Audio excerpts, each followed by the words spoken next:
Hello दोस्तों, आज जो है सेकंड लेक्चर है सॉलिड स्टेट केमिस्ट्री का। इसके पहले लेक्चर में हमने देखा था कि सॉलिड होता क्या है और क्रिस्टलाइन और एमॉर्फस सॉलिड के बारे में हमने जाना था। इसमें हमने ये भी पढ़ा था कि ग्लास को हम लोग सुपर कूल्ड लिक्विड क्यों कहते हैं। तो आज जो है हम लोग टाइप्स ऑफ क्रिस्टलाइन सॉलिड के बारे में पढ़ेंगे कि ये क्रिस्टलाइन सॉलिड कितने प्रकार के होते हैं। तो चलिए जो है हम लोग स्टार्ट करते हैं टाइप्स ऑफ क्रिस्टलाइन सॉलिड। तो ये टाइप्स ऑफ क्रिस्टलाइन सॉलिड जो है ये 4 प्रकार के होते हैं। सबसे पहले मैं बोलूँगा मेटेलिक सॉलिड। मेटेलिक सॉलिड पहला सॉलिड मेटेलिक सॉलिड, जितने भी मेटल हैं यहाँ पर वो सारे आ जाएंगे मेटेलिक सॉलिड। दूसरा जो होगा कोवेलेंट सॉलिड, कोवेलेंट सॉलिड। तीसरा होगा आयनिक सॉलिड, तीसरा जो हो जाएगा वो होगा आयनिक सॉलिड। और चौथा जो हो जाएगा वो मॉलिक्यूलर सॉलिड हो जाएगा, मॉलिक्यूलर सॉलिड। तो यहाँ पर जो क्रिस्टलाइन सॉलिड जो होता है वो 4 प्रकार का होता है। तो एक एक करके जो है हम लोग एक्सप्लेन करेंगे। तो सबसे पहले हम लोग पढ़ेंगे मेटेलिक सॉलिड। सबसे पहले हम लोग पढ़ेंगे metallic solid. Metallic solid, metallic solid में जो है क्या होता है, मेटल का नेचर क्या होता है, धातु। मेटेलिक सॉलिड में जितने भी ऑल मेटल आ जाएंगे, ऑल मेटल इसके एग्जाम्पल हो जाएंगे। तो बताओ कितने मेटल हैं पूरे पीरियोडिक टेबल में, कितने मेटल हैं? आप लोग जानते हैं 93 मेटल हैं पूरे पीरियोडिक टेबल में, 93 मेटल हैं। तो मेटेलिक सॉलिड में मेटल आएंगे। अब मेटल का नेचर क्या होता है, मेटल का जो जैसे सोडियम हो गया, सोडियम, मैग्नीशियम हो जाएगा, एल्यूमिनियम हो गया। ये जो मेटल की नेचर जो होती है वो इलेक्ट्रॉन को रिलीज करने की नेचर होती है। तो ये सोडियम जो होता है एक इलेक्ट्रॉन को रिलीज करेगा और पॉजिटिव चार्ज में आ जाएगा। सिमिलरली मैग्नीशियम जो होता है वो 2 इलेक्ट्रॉन रिलीज करता है और मैग्नीशियम 2+ स्टेट में आ जाता है, 2 इलेक्ट्रॉन रिलीज करेगा। एल्यूमिनियम जो है वो भी मेटल है, 3 इलेक्ट्रॉन रिलीज करेगा और यहाँ पर एल्यूमिनियम 3+ स्टेट में आ जाएगा। तो यहाँ पर जो सोडियम होता है वो 1s ब्लॉक का एलिमेंट्स है, मैग्नीशियम जो होता है 2s ब्लॉक का एलिमेंट्स है, और जो एल्यूमिनियम होता है वो boron family, p block boron family का ही मेंबर होता है। 13 ग्रुप मानो, बोरान, एल्यूमिनियम, गैलियम, इंडियम इसमें आता है। तो जो 1s ब्लॉक है वो 1 इलेक्ट्रॉन रिलीज करता है, 2s block element 2 electron release करता है, और जो बोरान फैमिली होता है वो 3 इलेक्ट्रॉन रिलीज करता है। तो यहाँ पर 3-3 इलेक्ट्रॉन हो गए। तो जनरली जो है मेटल्स, सपोज जो है यहाँ पर ये मेटल का कोई प्लेट है, तो इस मेटल के प्लेट में पॉजिटिव चार्ज भी होगा, इस प्रकार से पॉजिटिव सेंटर होगा, पॉजिटिव सेंटर ये भी हो जाएगा पॉजिटिव सेंटर, कई सारे पॉजिटिव सेंटर होंगे यहाँ पर। और इस पॉजिटिव सेंटर के बीच में क्या होंगे, इलेक्ट्रॉन, इसके बीचों बीच क्या हो जाएंगे, इलेक्ट्रॉन हो जाएंगे। मैं लिखता हूँ यहाँ पर इलेक्ट्रॉन, इलेक्ट्रॉन, इलेक्ट्रॉन, इलेक्ट्रॉन। तो ये जो इलेक्ट्रॉन के कारण है, इसी इलेक्ट्रॉन के कारण इनकी कंडक्टिविटी जो है बढ़ जाती है। कंडक्टिविटी, मेटल की जो कंडक्टिविटी होती है वो इलेक्ट्रॉन के कारण होती है। और यहाँ पर जो पॉजिटिव सेंटर जनरेट हुआ, 3 पॉजिटिव सेंटर, यहाँ पे 2 पॉजिटिव, यहाँ पे 1 पॉजिटिव, सोडियम में 1 पॉजिटिव, इस पॉजिटिव सेंटर को बोलते हैं कार्नेल। इस पॉजिटिव सेंटर को बोलते हैं कार्नेल, कार्नेल, ठीक है। और इलेक्ट्रॉन जो है ये तो हमारा फ्री इलेक्ट्रॉन है, ये हमारा क्या इलेक्ट्रॉन है, फ्री इलेक्ट्रॉन है। तो याद रखना मेटेलिक सॉलिड में होता है, एक होता है कार्नेल, कार्नेल मतलब पॉजिटिव सेंटर, और दूसरा होता है फ्री इलेक्ट्रॉन, और इस फ्री इलेक्ट्रॉन के कारण ही उसकी कंडक्टिविटी होती है और दोनों के बीच स्ट्रॉन्ग अट्रैक्शन होता है। क्लियर है इतना? ये तो हुआ मेटेलिक सॉलिड के बारे में, मेटेलिक सॉलिड। नेक्स्ट जो है हम लोग देखेंगे आयनिक सॉलिड, देख लेते हैं। आयनिक सॉलिड, आयनिक सॉलिड, आयनिक सॉलिड में क्या होता है? सोडियम क्लोराइड की संरचना 11th क्लास में आपने पढ़ी थी, सोडियम और क्लोरीन से मिलकर बना होता है। यहाँ पे भी स्ट्रॉन्ग अट्रैक्शन होता है। किन के बीच में स्ट्रॉन्ग अट्रैक्शन होता है? एक होता है पॉजिटिव चार्ज और दूसरा होता है negative charge. Positive and negative charge के बीच में स्ट्रॉन्ग अट्रैक्शन फोर्स होता है। एक होता, जैसे एग्जांपल ले लो सोडियम क्लोराइड। ये सोडियम क्लोराइड जानते हो सोडियम 1s ब्लॉक का एलिमेंट है, इलेक्ट्रॉन देने की प्रवृत्ति और क्लोरीन में लेने का नेचर होता है। तो सोडियम प्लस और क्लोरीन माइनस।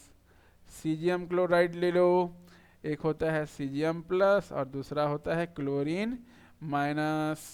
ठीक है, जिंक सल्फाइड ले लो, एक होता है Zn2 प्लस NH2 माइनस।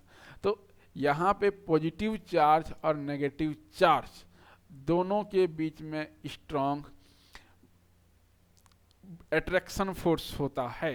एक जैसे ये सोडियम प्लस क्लोरीन माइनस, ये भी पॉजिटिव चार्ज, ये नेगेटिव चार्ज, दोनों के बीच में स्ट्रॉन्ग अट्रैक्शन फोर्स होता है। तो ये सारे आयनिक सॉलिड के अंतर्गत आते हैं। और कोवेलेंट सॉलिड में क्या आएगा फिर? नेक्स्ट है हमारा covalent solid. Covalent solid, covalent solid में आएगा हमारा जिसमें कोवेलेंट बॉन्ड हो।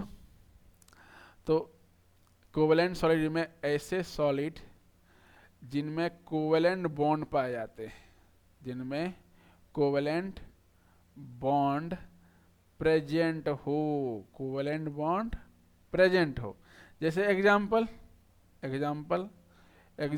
है हमारा ग्रेफाइट, एग्जाम्पल है हमारा ग्रेफाइट।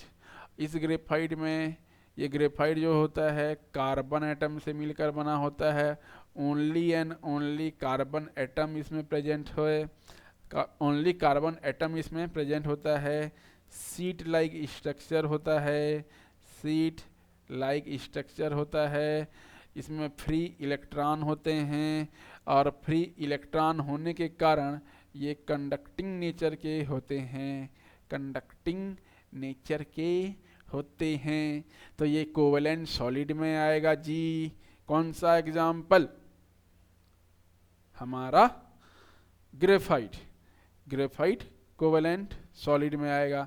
इसके अलावा कोवेलेंट सॉलिड के एग्जाम्पल में मैं बात करूं, कोवेलेंट सॉलिड के एग्जाम्पल में मैं बात करूं तो यहाँ डायमंड भी आप लिख सकते हो। डायमंड भी एक कोवेलेंट सॉलिड आएगा, इसमें भी ओनली कार्बन एटम पाए जाते हैं और ये जो है sp3 हाइब्रिडाइजेशन इसमें पाया जाता है।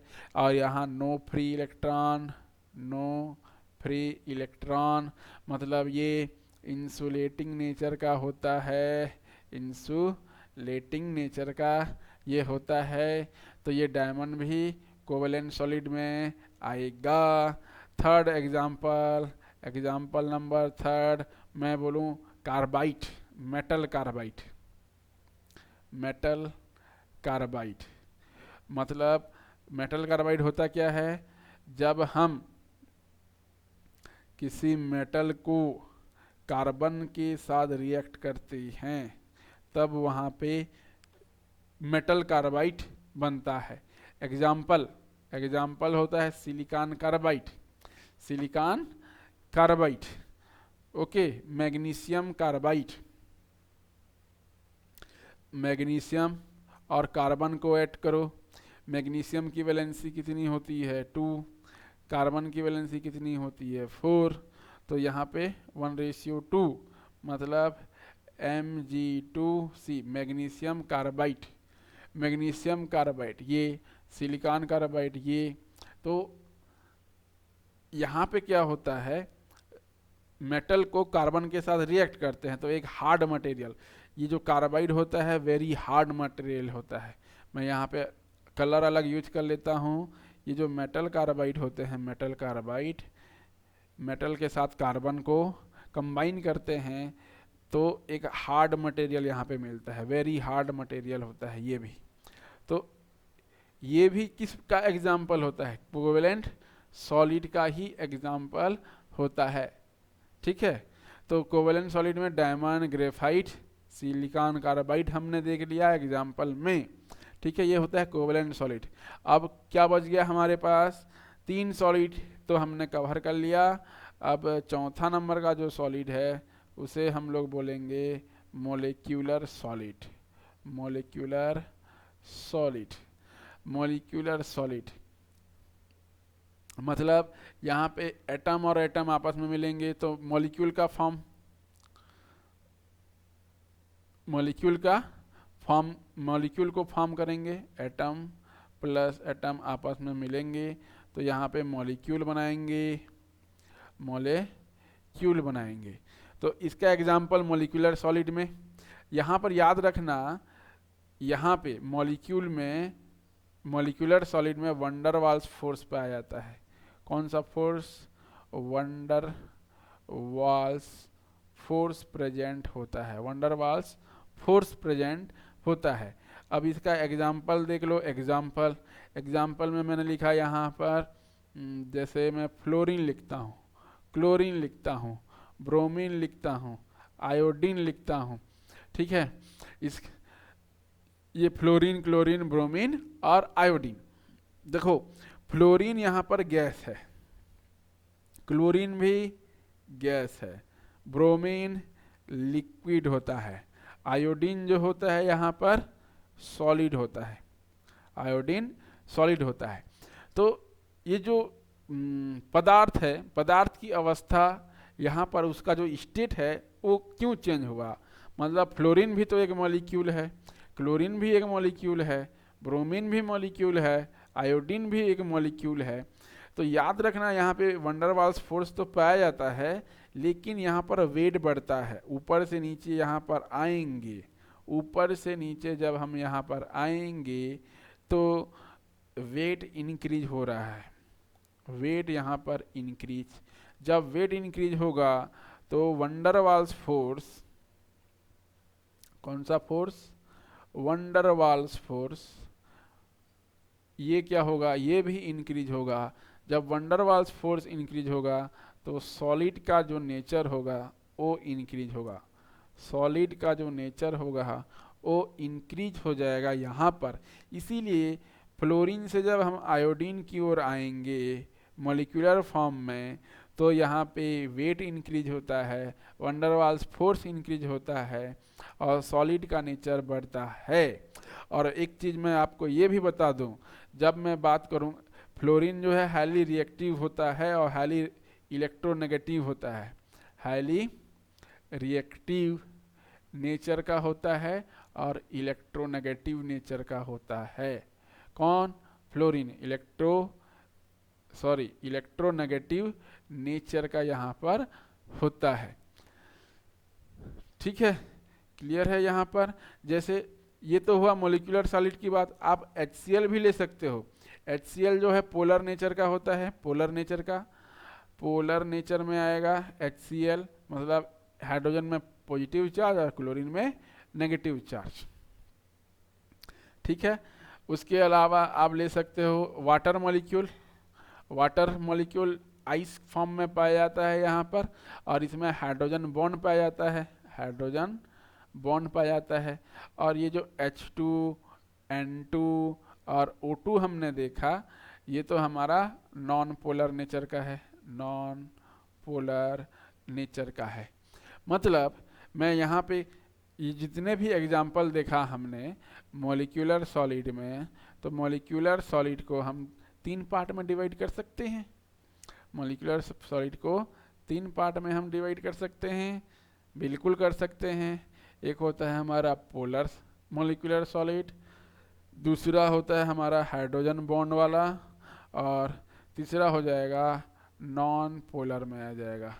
तो नॉन पोलर, पोलर का एग्जांपल अभी मैंने दिया HCl, HCl, ये हो जाएगा हमारा पोलर सॉलिड के अंतर्गत।